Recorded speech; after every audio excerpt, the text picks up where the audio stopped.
You wouldn't be able to look Eric in the eye and say, listen, mate, I've done you're the not... five-a-side and I didn't put you as my captain. Yeah, you couldn't do that to Eric, so, could you? No, not a chance.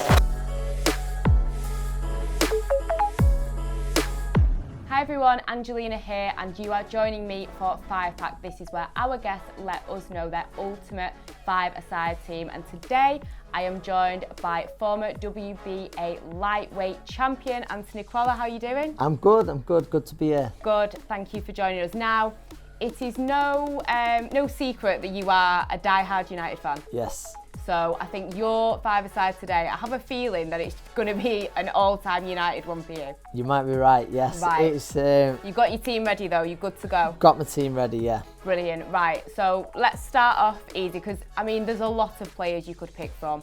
Yes. With your goalkeeper, there's a certain name that if you pick, I don't think people are going to be very happy. A certain person that moved over to the other side of Manchester. Yes. So who are you going with? Don't let it be Schmeichel, that's all I'm saying. Do you know what? If not, it would have been him. You know, growing up as a kid, he was just like unbelievable and you know, saved us so many, but won us trophies, won us so many trophies. So, all that aside, I think, again, this is probably the hardest one for me. This is probably the hardest one for me, the goalkeeper, because we've had some great goalkeepers sort of in my time. These are the players who I've seen play. Some not great goalkeepers, especially when Schmeichel left, trying to find the replacement. But for me, I'm going to go Van der Sar. Okay. I wish we would have got him a little bit earlier, we'll just get longer out of him. But no, unbelievable. It was a toss up between him and Dave. But yeah, I'm going to go Van der Sar. So were you there that night, that Champions League final? No, I wasn't. Because you are known to, you like your away trips, I do like my away days, but that night it was near when I was boxing, so I had a fight coming up, and being honest, at that time, Moscow wasn't the cheapest away, so you can try and jib as much as you want, but jibbing away to Moscow would have been hard. Yeah. So I remember watching it in Baldy Bob's, with a load of Reds. It was mad atmosphere, but yeah, remember it well. Yeah, I mean, I just remember that was an amazing time to be Mancunian, I think. I mean, with you, I mean, you fought at the MEN 14 times. You actually fought at Old Trafford? Yes, I did. Early on in my career, obviously not on the pitch, in the executive suites, in one of the rooms there. Anyway, what was that like though, to be from Manchester United fan, fighting? It was a little bit strange. Obviously, because I've been in the same room for Player of the Year awards or the UNICEF awards. So it's a bit strange thinking, you know what, they're having a fight in the middle of this room, or twice. But obviously, listen, the ultimate would have been to fight on the pitch. Whether we see it happen one day, don't know. But with outdoor shows, there's huge sort of overheads and stuff like that. But no, I was still lucky enough to box in the building. Yeah, and you fought in Manchester. I mean, how important is the city of Manchester probably to your career? It means everything to me, I think, and nothing without the support. I had amazing support, and without that support, I wouldn't have been half the fighter that I was, because it used to bring the best out of me. Yeah. And I think with that support, it sort of snowballed, and it was growing and growing and growing. So yeah, anyone who knows, I'm the proudest Mancunian there is. Good.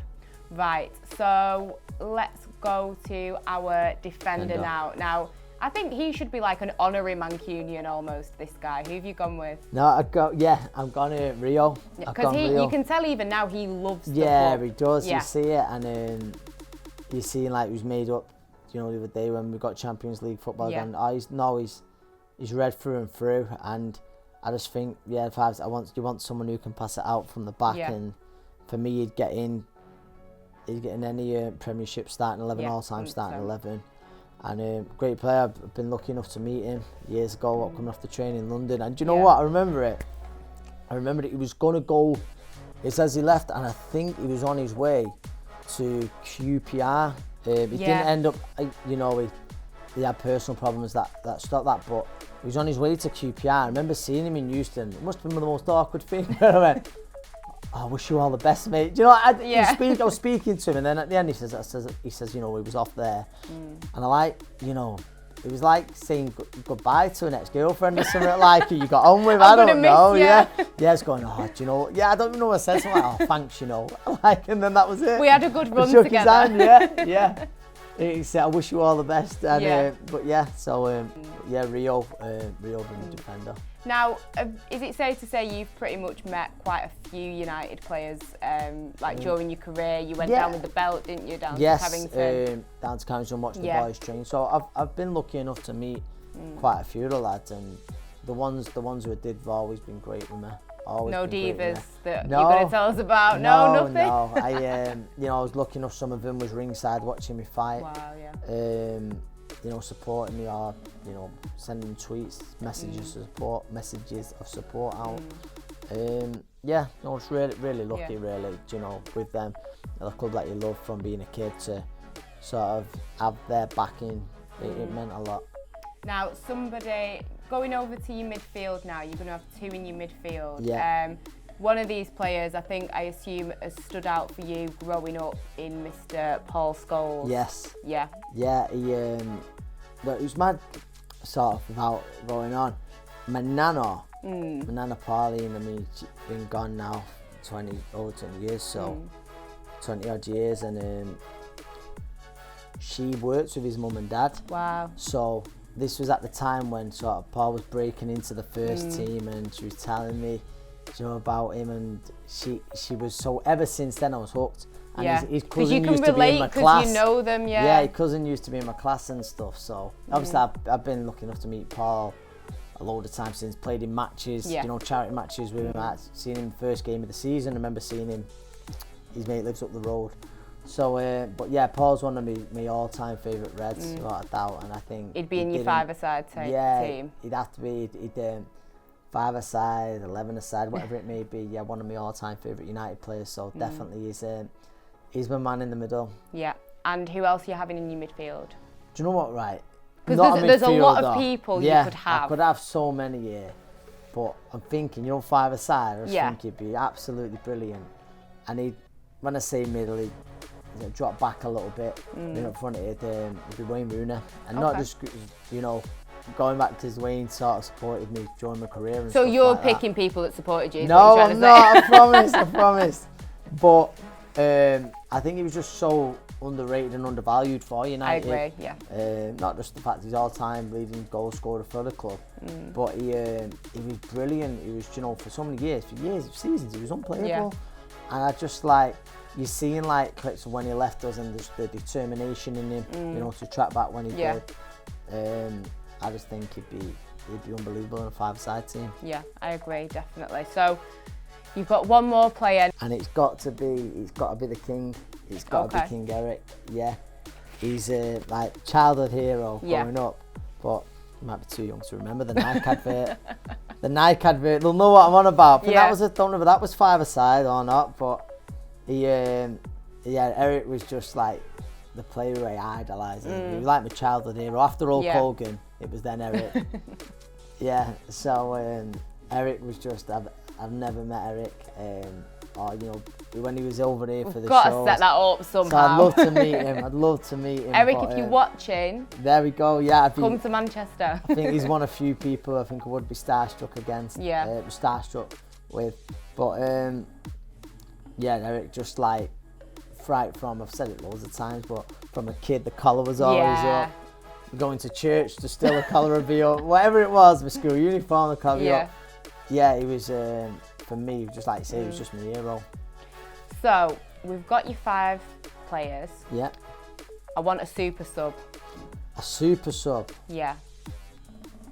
Wow. Now, there's one super sub. Yeah, that's it. I think that springs to mind. I think, it's got to be, it's got to be a man. It's got to be Ali. Yeah. It's just because of how much he loves the club. I think when you could see when he got the job, and even now you can just see what it means to him. Do you know, the recent managers, and I've been fans of some of them. It has been tough since he left, but what that job means to him, and when we've been poor, you can see it's hurting him as well. So I love the man. I love the man, and he'd been my super sub. Do you have high hopes for United for the 2020-2021 season with Ollie at the wheel? Yes, definitely. I said at the start of the season, it's just finished, you know, top 4 is the aim. We have to be realistic. You know, we can't celebrate getting top 4, but in a way we sort of can, because it's a rebuilding process. Third best team in the Premier League, it's a rebuilding process, and there was times where that never looked like it was going to happen.